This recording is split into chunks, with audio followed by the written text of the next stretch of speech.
So do you think there's a role for technology or obviously I think that there is, when it comes to helping students on their path towards those goals that they're trying to meet? How do you see that kind of playing out with that role of technology in special ed or even if you want to talk about more low incident disabilities too, that would be any direction you want to go with that. So when you talk about just technology and special education, when you look at an IEP, there is a box on that IEP that says, was assistive technology considered? And to me, that question oftentimes gets answered too quickly. And there's lots of things that we can look at or things that we're already using and doing in their everyday life that are really enhancing their learning experiences. We're just not documenting them, right? But technology, it's a game changer for kids with low incidence disabilities, especially. It provides access, it provides independence, and we can personalize their learning. We think of those speech to text software or those augmentative, like alternative communication devices. There's adaptive tools. There's just lots of different ways that we can use education to help bridge gaps and ensure students can really participate in their education. When we use it effectively, it really empowers our students. So I really think that it can, yes, enhance learning experiences. Oftentimes, what I find that maybe we're not using in ways that we could be is just lack of knowledge and lack of confidence in our educators and being able to identify what are some things that we could be using or we could be trying that could really benefit this student in the long road. I mean, or in the long term and down the road. Our goal for students is to be as independent as possible. And it is very unlikely when they graduate and they go off into the real world, they're going to have an adult standing next to them every day, being able to answer questions, being able to support them with things. And by implementing and embedding technology and these things that we really have available to us already in our everyday world, right? Our cell phone, there's so many things that we can access on here that can help support us in our everyday lives that we're really doing an injustice to our students by not finding those tools and helping them learn how to use them in school. So when they go off to being an adult, that they can just do it all independently on their own. So there are lots of opportunities for that to be enhance those learning experiences for those kids. So. And do you think we have a question about impactful educational technology tools, but so one of the things I thought about was there's two aspects to that. So with some of the things that you've talked about in terms of getting the students to just achieve small goals, or like they're working towards learning more, I would say, like life skills type of things. And then so that's one aspect where we have the student focus. But then Jeremy and I have covered a lot, and I know you're familiar now too, Cassandra, through conversations that we've had before with tools like ChatGPT and all the AI stuff that has come out. And we've covered like one specifically for education, Magic School, School AI, all that type of stuff, which a lot of those tools are building in ways for teachers to easily write up like IEPs or accommodations and stuff like that. So it's really like a two-part question. What are the most impactful education technology tools that you see that aid teachers? But then probably on the other side too is, what are the impactful education technology tools, if any, that you see are the most impactful towards students actually being able to achieve some of those minor tasks that you want them to do? Is there some that you can think of in both of those categories? So when I think about students, one of the most impactful things that I've seen is for really those nonverbal students. We have those AAC devices, so augmentative alternative communication devices, and it really gives them a voice, and a voice that they haven't had yet, to be able to share their wants, their needs, and all of those things. And then also just assistive listening devices for students with hearing loss. Those are the most impactful tools I've seen, at least for students in that regard. When it comes to teachers, just interactive tools and adaptive learning apps and things that they can be using to make lessons more engaging and accessible for students. I haven't gotten to dig much into the Magic School. I know you shared that with us as a directors group. I just am not as hands-on with teachers working with students any longer in my role, but I think an underutilized one that they could build more confidence and use more would be ChatGPT or an AI type of predictive tool that they could type in, I have a student that is working on learning such and such skill. What are this? And this is my end goal. This is where I want them to be. What are some, like, task analyze this for me, right? Break it down, find some objectives. What are some things that they could be, skills that we could be targeting to help them get to that? Because a lot of times that's where I find teachers get stuck when they're writing their paperwork and they're working on those things, is how do I write a goal? How do I make sure it's measurable? How do I figure out what to even teach and what that's going to look like? I know what I want them to do, but I don't know how to get them there. And those are some things that would help support them, at least. And I don't tell them, like, let's use this and then let's copy and paste this, right? Like, let's use this to help trigger thought.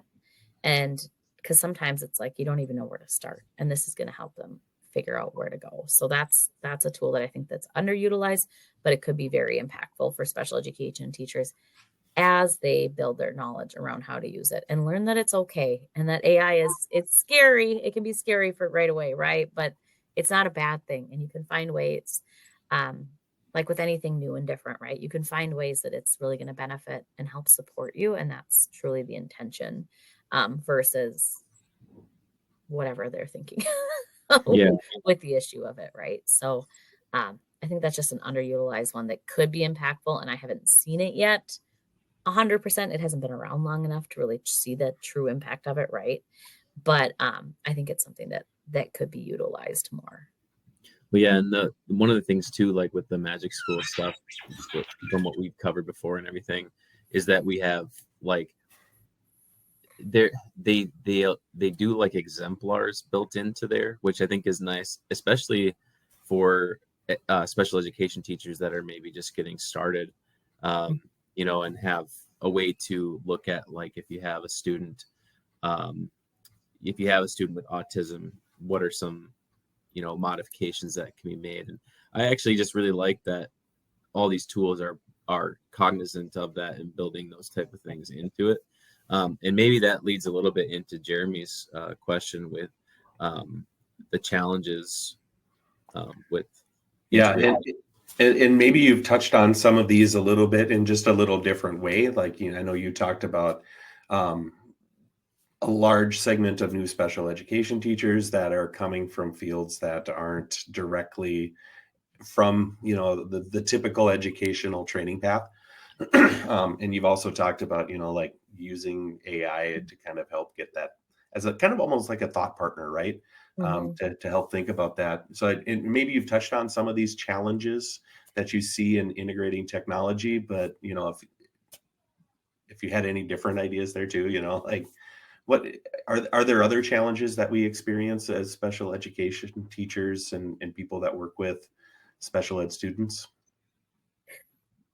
I think the main challenge that I think of is probably not just special education, but just ensuring teachers are adequately trained to use the tools, and that they can utilize, so then they're confident to utilize them. I don't think it's just in special education, but probably in all of education. Time to train, that's a challenge that I think that we need to look at it. And to me, this isn't something that, setting aside time to train on this, it's not going to be beneficial down the road, or it's like an initiative that's going to fade out down the road. This is something that's going to be around for a long time, and it's only going to evolve and change in a way that it's going to be more accessible, and it's going to provide better and better supports.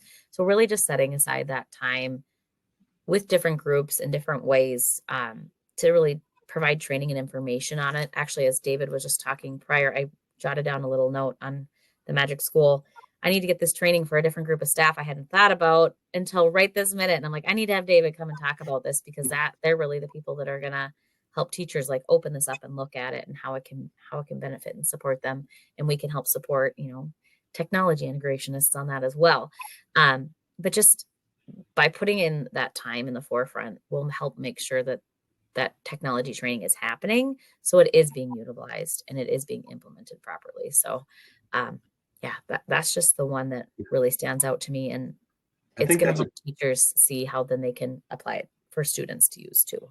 Right. I think that's a great point that you're making, that it's while you might get some training on a tool because you have a certain special ed student or group that you're thinking of, right? but these could be things that are going to benefit all of your students if you're that regular ed teacher. Like, Mhm. you don't know the personal learning needs and styles of every individual student that you have. You try to learn them as best you can, but by, making sure that students learn how to use the tools that are available to all students is definitely going to help everybody. And we And hear it a lot in special education that a special education student is a general ed student first, right? Like Yes. they are always a general ed student. So it's not just the special education teacher that really needs to work on making sure that their learning styles are adapted to, or that we are, differentiating our instruction. It's a great way to look at how to meet all different styles of learners. Mhm. And just to help support teachers be better teachers and help students succeed is really just the goal of it all. Yeah, and one of the things that I think about too is just from the gen ed perspective is that it does help some of the gen ed teachers that aren't constantly working in the special ed arena, to be able to, if you're able to utilize some things like AI, I think it helps assist them in making modifications, and like just at a real basic level. I know this isn't like a huge modification, but one thing that always I remember was like, taking away, if you have a student that needed multiple choice questions for a quiz or something, and you gave them 2 choices instead of 4 or something like that. One of the things that's really nice is utilizing AI to be able to do that in an efficient manner. So if you've already got like a test, you can make a modification quickly for a student, and then it meets what they need. But I remember like having to go and like erase in my Word document and make a copy and then erase like each thing. So those are things that I think are helpful for gen ed teachers too, to be able to save some time and still meet the requirements that the student needs. And what a great opportunity for the general ed and special ed teacher to collaborate and work on that and talk about that together. Mhm. And a great tool for them to say, okay, let's look at this assessment. Here's the accommodations in the IEP that we need to reduce multiple choice options. Let's go through, let's put the quiz in AI and see what it comes up with, right? Like let's put it in Chat GPT, throw it in there and see what it recommends. Now look at this together. Does this look like it's gonna meet the needs? Great. And now we have that created and we've worked and collaborated together to talk about it, and we can see, how that impacts the student and their success in the general ed setting, which is really where we want them. It's the least restrictive. They're going to have more access to their non-disabled peers, and that's really where they should be. And finding ways to make that happen is exciting.